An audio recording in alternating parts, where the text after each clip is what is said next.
Hello बच्चों, आज हम लेके आए हैं यूनिट नंबर सेकंड का टॉपिक नंबर 4 और टॉपिक का नाम है one dimensional potential barrier. Potential barrier का मतलब हम पहले समझ चुके हैं कि कोई भी चार्ज पार्टिकल अगर किसी रीजन में मूव कर रहा है और उस रीजन के अंदर जो पोटेंशियल है वो उसकी एनर्जी से कहीं ज़्यादा है किसी रीजन में, तो पार्टिकल उस बैरियर को क्रॉस कर पाएगा, उस एनर्जी को क्रॉस करके मूव करेगा फर्दर रीजन में, नहीं करेगा, ये हम डिस्कस करने जा रहे हैं। क्लासिकल मैकेनिक्स ये कहती है बच्चे, अगर कोई भी एनर्जी बैरियर है और कोई पार्टिकल आ रहा है तो वो पार्टिकल की एनर्जी अगर बैरियर से कम है तो वो रिफ्लेक्ट होके या वहीं रह जाएगा, उसको क्रॉस नहीं कर पाएगा। क्वांटम मैकेनिक्स ये कहती है कि there will be little bit probability to penetrate the barrier by the particle. ठीक है, इसी प्रकार अगर पार्टिकल की एनर्जी जो है वो बैरियर से ज़्यादा है तो क्लासिकल मैकेनिक्स ये कहती है कि डेफिनेटली वो पार्टिकल उसको क्रॉस करके चला जाएगा, लेकिन ऐसा नहीं है। पार्टिकल की एनर्जी अगर ज़्यादा भी है तो भी क्वांटम मैकेनिकली ये पॉसिबिलिटी है कि उसका कुछ जो पार्ट है वो रिफ्लेक्ट होकर वापस आ सकता है उस रीजन के अंदर, उसकी प्रोबेबिलिटी होगी कुछ ना कुछ। ठीक है, यही डिफरेंस है क्लासिकल और क्वांटम मैकेनिक्स में। तो आज हम बैरियर पोटेंशियल का जिक्र कर रहे हैं। तो मान लेते हैं बच्चों, हमने एक रीजन लिया, region between x is equal to 0 to x is equal to a।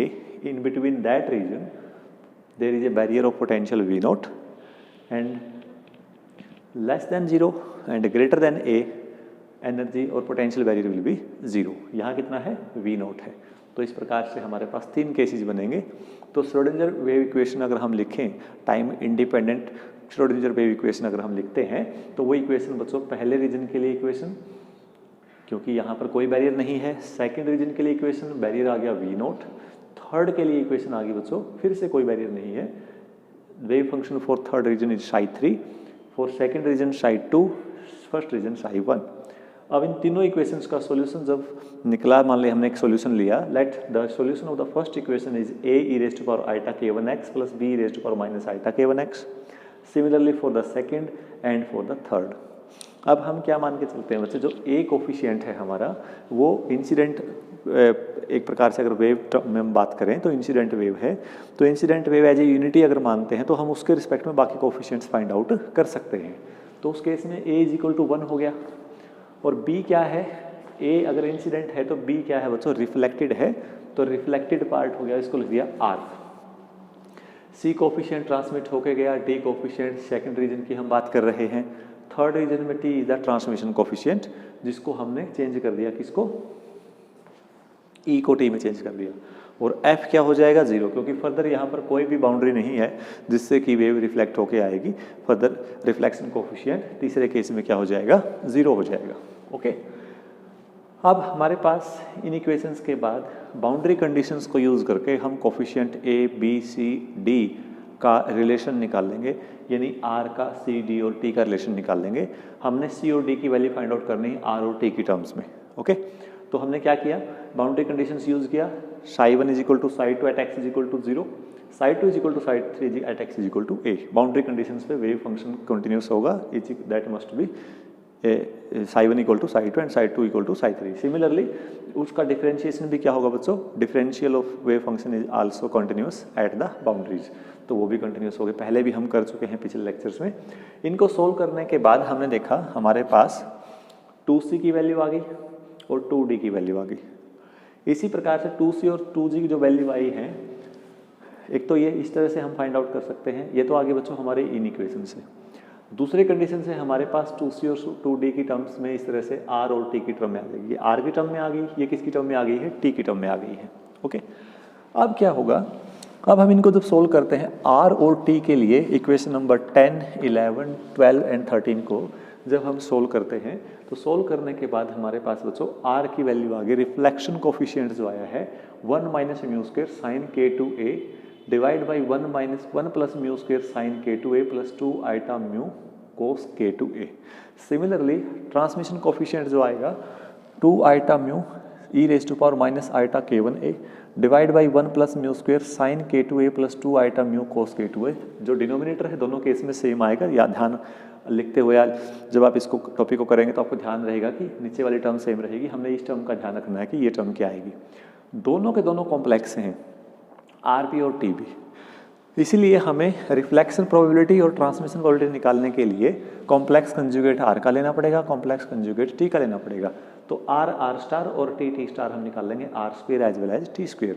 तो आर स्क्वेयर आगे बच्चों 1 minus mu square sine square K two A, इसका कॉम्प्लेक्स कंजुगेट ऊपर का स्क्वेयर हो जाएगा, नीचे ये कॉम्प्लेक्स कंजुगेट लेंगे तो -2 आइटा हो जाएगा। तो a plus iota B into A minus iota B, तो नीचे आ जाएगा A square plus B square. Same thing is here, plus iota k1 a complex conjugate में आएगा, minus iota k1 a already है, तो ये तो हो जाएगा product 1 iota into iota iota square, वो हो जाएगा माइनस। तो यहाँ आई थिंक माइनस आएगा, एक बार मैं चेक कर लेता हूँ। ये जो रिजल्ट आएगा बच्चों हमारा, ये आइटा माइनस आइटा स्क्वेयर, हाँ ये प्लस का ही हो जाएगा, क्योंकि 2 आइटा का complex conjugate -2 iota, 2 iota -2 iota 4 आ जाएगा, 4 म्यू स्क्वेयर एंड दिस। यहाँ जो म्यू है, म्यू की वैल्यू क्या है, म्यू है k2/k1। जो म्यू हम मान के चले हर जगह, यहाँ पर k2/k1 square, k2/k1 square, k2/k1 हर जगह, यानी k2 और k1 हम ऑलरेडी डिफाइन कर चुके हैं। k2 क्या है, k2 की वैल्यू जो है बच्चों, k2 की वैल्यू है 2m e minus V naught divide by H cut square, और k1 है बच्चों 2me H cut square root. इस तरह से हम वैल्यू k1 k2 की फाइंड आउट कर सकते हैं। यहाँ से जो हमने स्पेशल केस करके देखते हैं इसके, कि जो हमारा पार्टिकल है, इस पार्टिकल के पास जो एनर्जी है वो कितनी है, बैरियर से कम है, बैरियर के इक्वल है, या बैरियर से ज़्यादा है। तो सबसे पहला केस हम करके देखते हैं।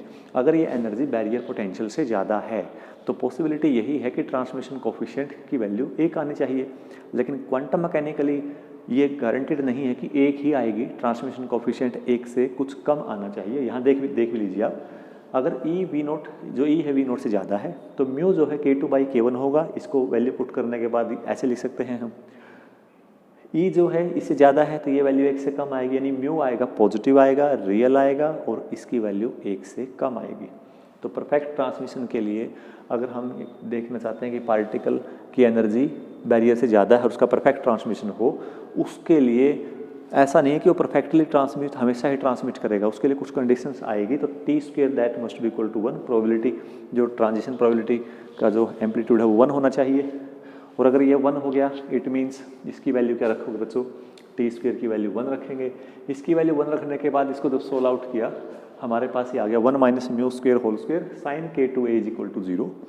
लेकिन ये टर्म 0 नहीं हो सकती, क्योंकि हम ये कह के चलें कि म्यू जो है वो 1 से कम है, तो इसमें से डिफरेंस करेंगे तो कभी 0 नहीं आएगा, ये 0 नहीं होगा, it means this will be 0, और ये 0, तो यहाँ से k2a की इक्वल टू क्या आएगा बच्चों, n पाई आएगा। यहाँ से इसको सोल्व आउट करने के बाद एनर्जी आ गई हमारे पास। अगर पार्टिकल की एनर्जी इतनी है, if particle having energy this v not bracket 1 plus n square pi square H square divide by v not 2m into A square, अगर ये एनर्जी है, इतनी एनर्जी है पार्टिकल के पास, तो परफेक्ट ट्रांसमिशन होगा, तो परफेक्ट ट्रांसमिशन होगा। और साफ तौर पर अगर हम देखें तो इसको थोड़ा सा और अगर हम देखें, ई अगर किसको इन्फिनिटी को टेंस करता है, एनर्जी पार्टिकल के पास इनफाइनाइटली लार्ज एनर्जी है, तो म्यू टेंस टू 1 होगा, देन टी टेंस टू 1 की ओर अप्रोच करेगा। यहाँ से k2 की वैल्यू n पाई a आ जाएगी, इस कंडीशन से हमने देखा बच्चों, और यहाँ से a की वैल्यू आ जाएगी n लैम्डा बाई 2। यानी ऑन जब हमारे पास बैरियर विड्थ है, अगर बैरियर की विड्थ n लैम्डा बाई 2 है, यानी लैम्डा बाई 2 है, लैम्डा है 3 लैम्डा बाई 2 है, 2 लैम्डा है, 5 लैम्डा बाई 2 है, तो अगर लैम्डा बाई 2 का इंटीग्रल मल्टीपल में इस बैरियर की विड्थ आती है, ये विड्थ होगी, तो उस केस में एनर्जी अगर पार्टिकल की वी नोट से ज़्यादा है तो, और इनफाइनाइट एनर्जी कंसिस्ट किए हुए है, तो उस केस में जो ट्रांसमिशन होगी बच्चों वो क्या होगी, परफेक्ट ट्रांसमिशन होगी। अब बच्चों हम करते हैं सेकंड केस, जब एनर्जी जो है वो लेस देन वी नोट है। अगर energy less than V naught है तो k2 आएगा इमेजिनरी, और अगर k2 की वैल्यू इमेजिनरी आएगी तो इसको लिख सकते हैं हम iota 2m V naught minus E divide by H cut square.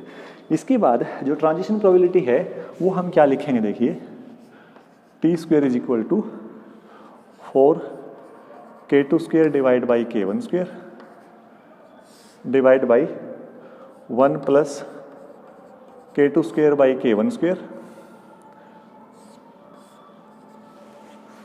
Sine square K2A sine square K2A plus 4 K2 square divide by K1 square cos K2A। अब हमने K2 को आयटा K मान लिया और K क्या है, ये वैल्यू है बच्चों, ठीक है।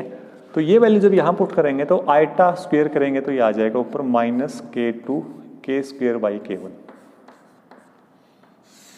ठीक है। यहाँ आ जाएगा 1 प्लस, यहाँ प्लस की बजाय क्या हो जाएगा, आयटा K की जगह आयटा K रखेंगे तो आयटा स्क्वेयर -1 हो जाएगा, K square by K1 square whole square.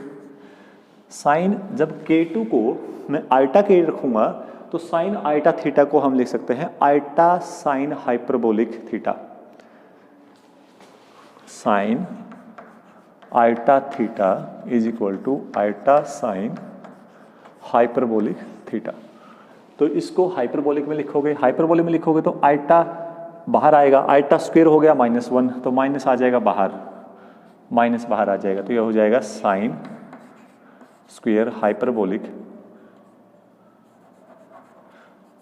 Sine hyperbolic square K2A plus यहाँ K2 की जगह फिर रखोगे, फिर क्या आ जाएगा बच्चों, माइनस आ जाएगा, यहाँ फिर माइनस आएगा, माइनस हो जाएगा -4 K2 square K square by K1 square cos of K2A। ये माइनस माइनस कैंसिल आउट हो जाएगा, ये हो जाएगा प्लस का, ये आ जाएगा बच्चों T स्क्वेयर। ये T स्क्वेयर कब आया है, ये T स्क्वेयर तब आया है जब एनर्जी जो है पार्टिकल की पोटेंशियल बैरियर से कम है, और पोटेंशियल बैरियर से एनर्जी कम होने से क्या होगा, अपने एक्सप्रेशन में ये चेंज आएगा। इसके बाद T स्क्वेयर की जो वैल्यू है बच्चों, T स्क्वेयर जो है इसकी वैल्यू अगर मैं E की वैल्यू 0 पुट करता हूं तो T स्क्वेयर की वैल्यू क्या आती है, पॉजिटिव आती है। T स्क्वेयर की वैल्यू क्या आएगी, पॉजिटिव आएगी, और लेस देन 1 आएगी।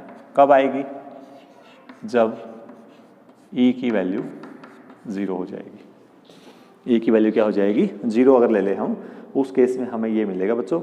और K1 की वैल्यू आपको पता है 0 हो जाएगी जब E1 की वैल्यू 0 होगी। और इस केस में T किसको रिप्रेजेंट करेगा बच्चों, T will be equal to 0। यानी अगर E 0 हो जाता है, अगर E 0 नहीं है तो T स्क्वेयर की वैल्यू आएगी positive less than 1, positive less than 1, यानी है वैल्यू, T की वैल्यू है, 0 नहीं है। इसका मतलब कुछ ना कुछ प्रोबेबिलिटी है कि पार्टिकल एनर्जी 0 होने के बावजूद भी, एनर्जी V0 से कम होने के बावजूद भी पार्टिकल पेनिट्रेट कर रहा है, ऐसी मतलब प्रोबेबिलिटी है, ये बता रही है इस बात को। यहाँ पर आपको अगर वैल्यू पुट करते हैं तो ठीक है ना, इस फॉर्मूले में आप देखिए ये सारा का सारा पॉजिटिव आ गया, पॉजिटिव आया तो इसका मतलब क्या है बच्चों, ये वैल्यू पॉजिटिव, ये वाला पॉजिटिव, सारा का सारा फैक्टर पॉजिटिव, तो T पॉजिटिव है लेकिन 1 से क्या है, कम है। और अगर 1 से कम है there will be some probability to penetrate the particle having energy less than the barrier potential. इसके बाद दूसरा केस, जब हम ये कहें कि अगर K1 की वैल्यू हमारे पास क्या होगी, जब E 0 हो जाएगा बच्चों तो K1 की वैल्यू क्या हो जाएगी, 0 हो जाएगी। और जब K1 की वैल्यू 0 हो जाएगी तो इस फैक्टर को आप ऊपर मल्टीप्लाई करें, यहाँ पर K1 square minus K square divide by K1 square का 4, और यहाँ से K1 स्क्वेयर, इसको पूरे को सोल्व करेंगे तो K1 स्क्वेयर यहाँ ऊपर मल्टीप्लाई में आ जाएगा, और K1 हो गया 0, तो K1 0 हो गया तो ट्रांजिशन प्रोबेबिलिटी क्या हो गई, 0। हाँ, जब पार्टिकल के पास एनर्जी नहीं है तो ट्रांजिशन होने के चांसेस क्या होंगे, 0, क्योंकि एनर्जी ही नहीं है उसके पास। अगर एनर्जी है, पोटेंशियल बैरियर से कम है, तो पक्की बात है वो कुछ न कुछ ऐसे, कुछ न कुछ प्रोबेबिलिटी पक्का होगी जिससे कि वो उसको पेनिट्रेट कर सकता है। This phenomena is called quantum tunneling. Classical mechanics ये कहती है कि पार्टिकल की एनर्जी अगर बैरियर से कम है किसी भी हाल में वो बैरियर को पेनिट्रेट नहीं कर सकता, क्रॉस नहीं कर सकता। लेकिन क्वांटम मैकेनिकली जब हमने निकाला तो ये पाया गया कि अगर पार्टिकल की एनर्जी बैरियर से कम है तो वो पार्टिकल उस बैरियर को क्रॉस कर सकता है। There will be little bit probability to cross the barrier and this phenomena is known as quantum tunneling. हमारा जो अल्फा डीके प्रोसेस होता है बच्चों, अल्फा डीके पार्टिकल की जो एनर्जी होती है वो लगभग 6 मेगा इलेक्ट्रॉन वोल्ट की होती है, 4 मेगा इलेक्ट्रॉन वोल्ट की होती है। और जिस न्यूक्लियस में से वो निकल के आ रहा है यूरेनियम न्यूक्लियस में से, उसका बैरियर पोटेंशियल है 25 मेगा इलेक्ट्रॉन वोल्ट का। तो 4 mega electron volt energy carry किया हुआ particle 25 mega electron volt barrier को क्रॉस करके आ रहा है। क्लासिकली बिल्कुल भी पॉसिबल नहीं है। तो यही फिनोमिना है जिसके बेस पे हम कह सकते हैं कि क्वांटम मैकेनिकली अल्फा डीके हो सकता है और हो रहा है। ये देखा गया कि प्रोबेबिलिटी इतनी कम है हालांकि कि 10⁻38 टाइम्स जब अल्फा पार्टिकल बैरियर के साथ टकराता है तब पॉसिबिलिटी है कि वो वहां से बाहर निकला गया। ठीक है ना, हालांकि बहुत कम प्रोबेबिलिटी है लेकिन निकलता है। और न्यूक्लियर डीके के अंदर हम देखते हैं कि अल्फा पार्टिकल निकलता है, अल्फा डीके टेक्स प्लेस करता है। इसी प्रकार डायोड्स में भी इलेक्ट्रॉन, कई बार जो कुछ स्पेशल डायोड ऐसी होती हैं जिसमें इलेक्ट्रॉन के पास एनर्जी कम होती है, बैरियर की एनर्जी ज़्यादा होती है, फिर भी वो इलेक्ट्रॉन उसको पेनिट्रेट कर जाता है और टनलिंग हो जाती है। उस प्रकार के डायोड्स को आमतौर पर हम टनल डायोड्स का नाम देते हैं। ठीक है, और अगला केस है बच्चों, जब नेक्स्ट पॉइंट, तीसरा case, when E tends to V0। जब E टेंड्स टू V0 हो जाएगा उस केस में लगभग K2 टेंड्स टू 0 हो जाएगा, और K2 टेंड्स टू 0 हो जाएगा तो म्यू भी टेंड्स टू क्या हो जाएगा बच्चों, 0 हो जाएगा। लेकिन इसको थोड़ा सा अगर ध्यान से देखें तो यहाँ पर इसको हम इस प्रकार से दिखा सकते हैं। टी स्क्वेयर जो था वही फैक्टर ऊपर जैसे हमने लिखा था, इसको हम ऐसे दिखा सकते हैं बच्चों, 4 divide by 1 plus mu square sine square K2A divide by mu square, मैंने म्यू स्क्वेयर से नीचे डिवाइड कर दिया, plus 4 cos square K2A। Mu square से डिवाइड कर दिया, जो ये टर्म आई थी टी स्क्वेयर में, यहाँ देखो तो इस म्यू स्क्वेयर से डिवाइड कर दिया, यहाँ 1 हो गया, इसके नीचे म्यू स्क्वेयर आ गया, ये आ गया। अब इसको अगर ध्यान से देखें हम क्या रिप्रेजेंट कर सकते हैं बच्चों, इसको म्यू को, अगर K2 टेंड्स टू 0 है यानी A K2 टेंड्स टू भी A, अगर मैं इसको A से मल्टीप्लाई कर दूं उनका प्रोडक्ट भी क्या आएगा, 0 आएगा। तो इस टी स्क्वेयर को मैं ऐसे दिखा सकता हूं, ये आ जाएगा अपने पास 4 divide by 1 plus mu square whole square sine K2A divide by K2A, इस फंक्शन से लेके चले हैं हम, into K2 into, 1 minute check कर लेते हैं बच्चों एक बार, ये जो फैक्टर आएगा अपने पास ये कुछ इस टाइप से आ जाएगा, K1 square A square plus 4 cos square K2A।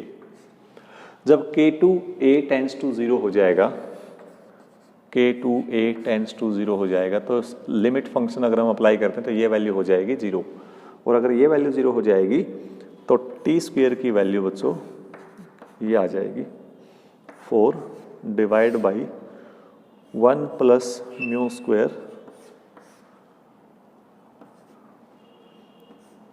K1 square A square plus 4। यहाँ जो म्यू स्क्वेयर था बच्चे, इस म्यू स्क्वेयर को हमने चेंज कर लिया और म्यू स्क्वेयर को चेंज कर लिया K2 बाई K1 में। तो यहाँ इसकी वैल्यू म्यू स्क्वेयर कर दी K2 square divide by K1 square, K1 square चला गया ऊपर, A स्क्वेयर से मल्टीप्लाई कर दिया, A स्क्वेयर से डिवाइड कर दिया, ये लिमिट का फैक्टर बन गया और ये वैल्यू हमारे पास निकल के आ गई। और ओवरऑल फाइनली अगर हम देखें बच्चे तो ये आ जाएगा 4 डिवाइड बाई, इसकी वैल्यू पुट कर देंगे हम यहाँ पर, तो आ जाएगा K1 स्क्वेयर A स्क्वेयर +4, ये हमारे पास रिजल्ट निकल के आएगा। इस तरह से हम इसको निकाल सकते हैं। And this is the transition probability, क्योंकि म्यू टेंस टू क्या हो गया है, 0 हो गया है। ये देखिए म्यू टेंस टू 0 है। तो यानी जब वो अप्रोचेबल है, बराबर है उसके, तो उस केस में भी ट्रांजिशन प्रोबेबिलिटी है। क्या करेगा, ट्रांसमिशन होगा वहाँ से, उसका ट्रांसमिशन मतलब पार्टिकल का पॉसिबिलिटी है कि ट्रांसमिशन करेगा। ठीक है, और इसको कुछ इस टाइप से दिखा सकते हो जो ग्राफ को, ये ग्राफ हम कुछ इस तरह से दिखा सकते हैं। ये आपका बैरियर पोटेंशियल है, यहाँ पार्टिकल ऐसे इसका वेव के रूप में यहाँ स्ट्राइक किया, फिर यहाँ से इसकी प्रोबेबिलिटी कुछ ना कुछ, इसका एनर्जी या वेव इंटेंसिटी कम होगी, और उसके बाद पॉसिबिलिटी कुछ ना कुछ ये पार्टिकल बाहर निकल सकता है। जितना बैरियर का विड्थ ज़्यादा होगा उतने ही ट्रांजिशन जो ट्रांसमिशन कोफिशिएंट होगा हमारा, ये वैल्यू उतने ही कम आने के चांसेस होंगे। जितना ए ज़्यादा होगा उतना ही टी क्या आएगा, कम आएगा। जितने पार्टिकल के पास बैरियर की एनर्जी, क्योंकि K1 क्या है, 2me डिवाइड बाई h² है। जितनी पार्टिकल की एनर्जी कम होगी उतना ही टी क्या आएगा बच्चों, ज़्यादा आएगा। तो यहाँ से भी इस हिसाब से भी हम देख सकते हैं बैरियर विड्थ क्या होनी चाहिए, आपकी कम होनी चाहिए। तो ये था बच्चों हमारा बैरियर पोटेंशियल का टॉपिक, और उम्मीद है बच्चों आपको ये अच्छे से समझ में आया होगा। इस टाइप से एक टॉपिक हमारा इस यूनिट का रहता है, नेक्स्ट लेक्चर में हम उसको डिस्कस करेंगे। Okay, thank you.